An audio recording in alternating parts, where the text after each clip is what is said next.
Good morning, everyone. Welcome back to another video. It is the first day of fall. I am very excited for the cooler weather.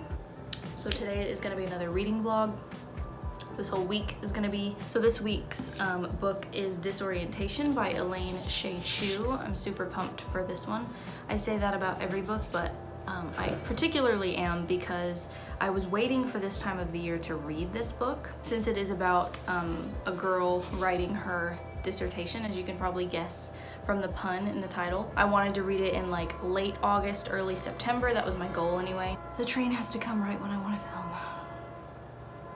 I didn't quite start it as early as I wanted to. The cover reminds me a lot of Clueless. For some reason, maybe all of the pink, I'm not really sure.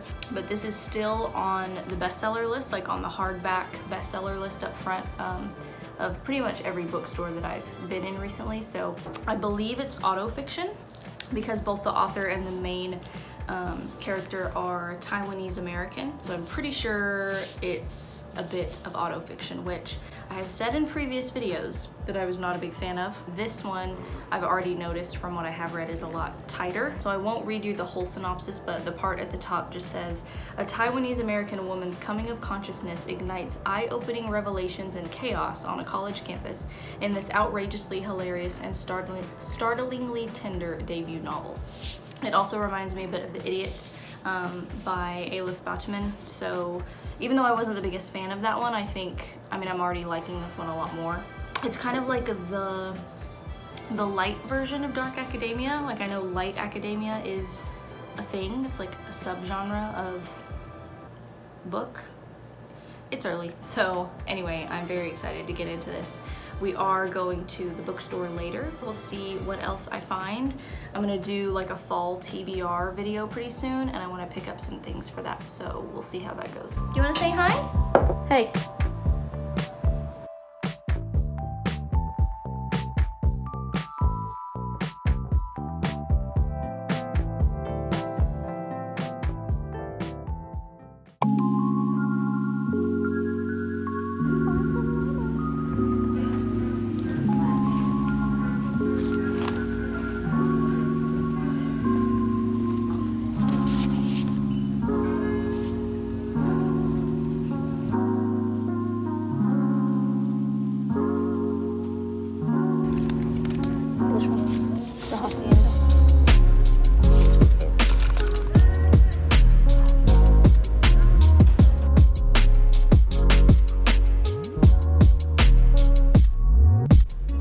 I'm a big fan of Taylor Jenkins Reid, but I actually don't really want to read this one. Like, I don't know.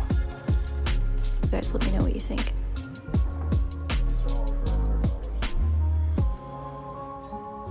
PC Cast. Okay, this sounds really interesting. When I worked at the bookstore, I actually did a couple of her signings.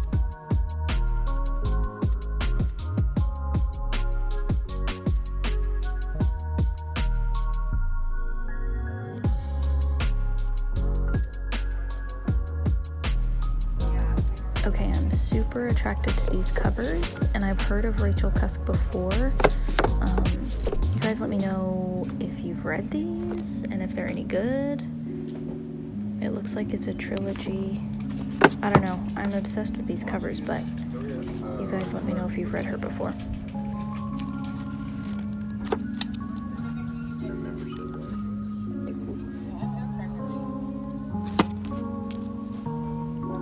Okay, I found the horror section, and I've read Aaliyah Whiteley before. She's one of my favorites for like body horror. So I'm thinking from the neck up, this is going to be one that I read this fall. It sounds really interesting. I'll let you guys pause if you want to read.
Did you steal my spot? Guillermo. Hey. Did you steal my spot? Rude.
What is up, friends? So boyfriend and I are just at another random little creek bed. If you saw my last reading vlog, you know that This is kind of where we tend to end up because it's sort of two birds, one stone. I get to read and he gets to fish. So here I am randomly sitting on a blanket by a creek. So he's caught a few so far, so he's doing pretty good. I am about 100 pages in and it's really good so far.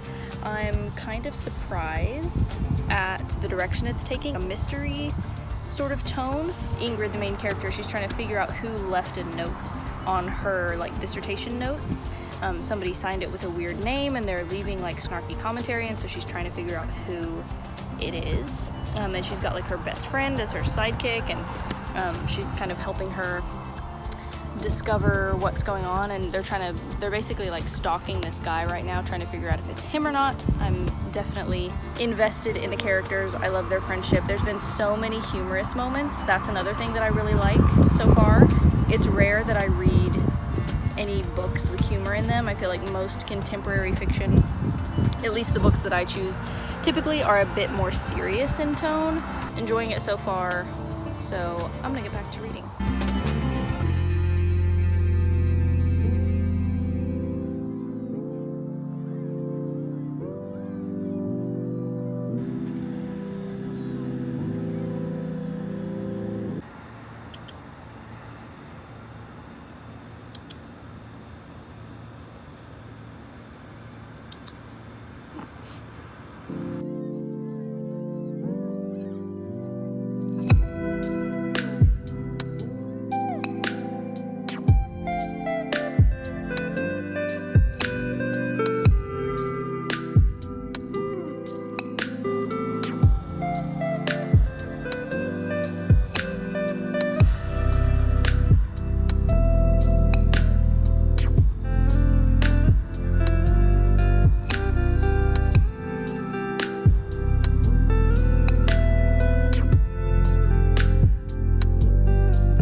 What is up, guys? So you made it to the end of the video and now it is time for my review. So overall, I really liked the book. I gave it a 5 stars. I thought it was really well written. I think it's even a debut.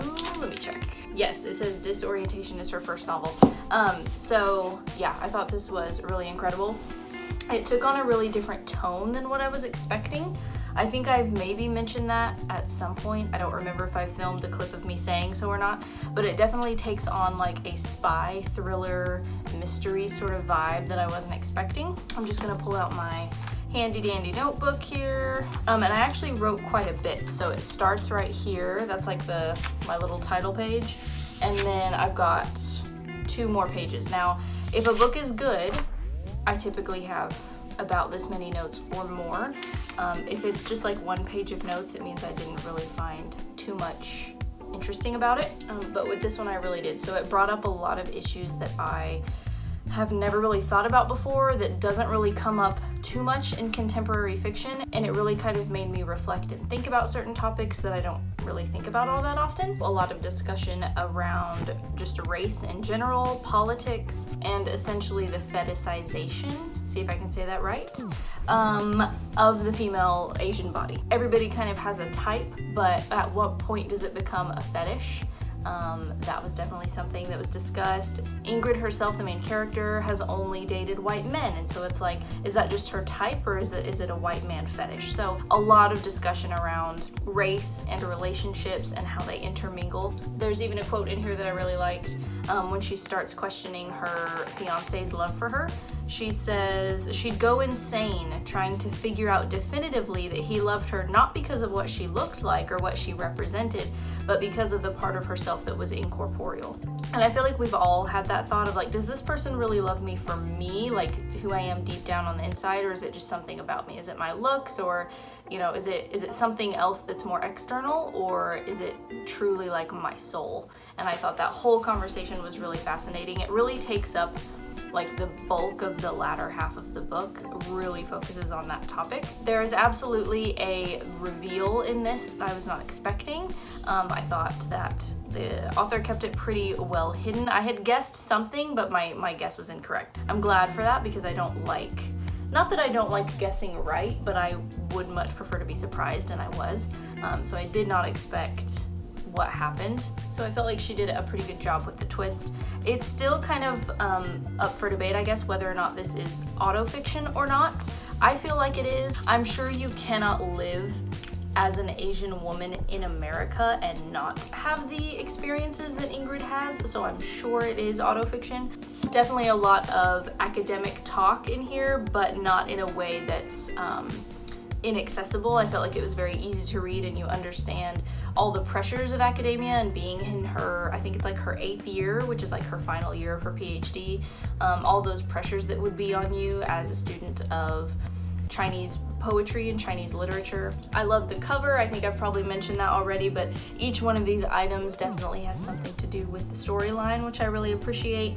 It definitely kept a lighter tone too. I think that was one of my favorite things, is even though it has some pretty intense topics, and Ingrid definitely goes through this whole kind of shift in her mindset, the author really keeps it pretty lighthearted. She's very witty, she's very snarky, and so you obviously see that reflected in Ingrid. There would be like a really intense scene, and maybe Ingrid she'd be upset about something, or she'd be crying, and then there would be some random like tiny little detail about, like, I remember there's a scene where she's crying, but the pillow that she's like hugging, she's at her best friend's house, and it has like a K-pop star's face like screen printed on it, and so that tiny little detail just makes you giggle a little bit, even though we're experiencing a very intense emotional scene. So yes, I thought it was very well written. It was so funny at some points in time. I definitely giggled to myself a little bit, but ultimately I felt like it was like educational, which is kind of perfect, I guess. I was gonna say ironic, but it's kind of perfect because she is being educated about so many things in her personal life and her academic life. And obviously the setting is academic because she's at a university, so it's like totally fitting that it would be educational. Now I will say the ending was not satisfying at all. It was a very realistic ending. It's like probably what would happen in real life. So I did say in my notes, the ending, while entirely unsatisfying, was probably one of the most realistic versions that the author could have written. You can definitely tell that the author herself has experienced these issues. I think it really informed her writing. Otherwise, it would be a totally different book. It wouldn't feel like the way that it does. So yes, overall loved this one. Definitely a bit more on the political side than I was expecting. There's a lot of like protests and things that she goes to. So if you're in the mood for something that's like academic life, but also political, and a lot of debates happen in here that are very racially charged. So even though it seems quite lighthearted on the cover, the topics were fairly heavy, but it was like the perfect balance. I feel like Chu really married the lightheartedness and then the heavy topics pretty well together. So definitely recommend it. Thank you guys for watching. Let me know what you want to see in the comments, and I will see you next time. Bye guys.